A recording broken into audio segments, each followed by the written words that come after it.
वीरभद्र अवतार की गाथा। दोस्तों, क्या आप जानते हैं कि जब महादेव का क्रोध अपनी चरम सीमा पर पहुंचा तो इस ब्रह्मांड ने किस विनाशकारी शक्ति का साक्षात्कार किया? एक ऐसा अवतार जो भगवान शिव की केवल एक जटा से जन्मा और जिसने देखते ही देखते देवताओं के घमंड को राख कर दिया। आज मैं आपको सुनाऊंगी महादेव के सबसे रौद्र रूप वीरभद्र अवतार की रोंगटे खड़े कर देने वाली कथा।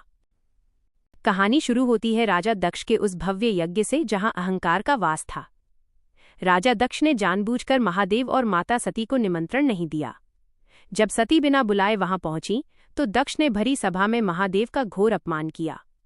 अपने स्वामी का अपमान एक पत्नी के लिए असहनीय था और इसी पीड़ा में माता सती ने यज्ञ की पवित्र अग्नि में कूदकर अपने प्राण त्याग दिए। जैसे ही ये समाचार कैलाश पहुंचा, महादेव का महातांडव शुरू हो गया। क्रोध से कांपते महादेव ने अपनी एक जटा उखाड़ी और उसे पर्वत पर दे मारा। उसी क्षण बिजली की कड़वाहट के साथ प्रकट हुए वीरभद्र। हजारों भुजाएं, अग्नि के समान दहकती आंखें और हाथों में काल रूपी अस्त्र। उनके साथ माता काली की शक्ति भद्रकाली भी प्रकट हुई। महादेव की गर्जना गूंजी, जाओ और दक्ष के अहंकार को जड़ से मिटा दो।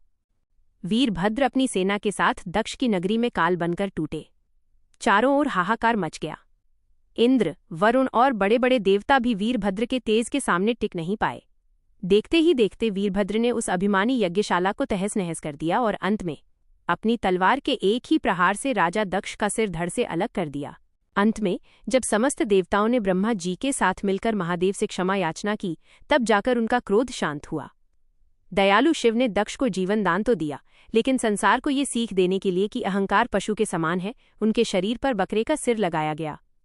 यह कथा हमें सिखाती है कि अहंकार चाहे कितना भी शक्तिशाली क्यों न हो, उसका अंत हमेशा निश्चित है। दोस्तों, शिवजी का ये अवतार हमें न्याय और शक्ति का सही संतुलन सिखाता है। अगर आपको ये कथा प्रेरणादायक लगी हो तो कमेंट में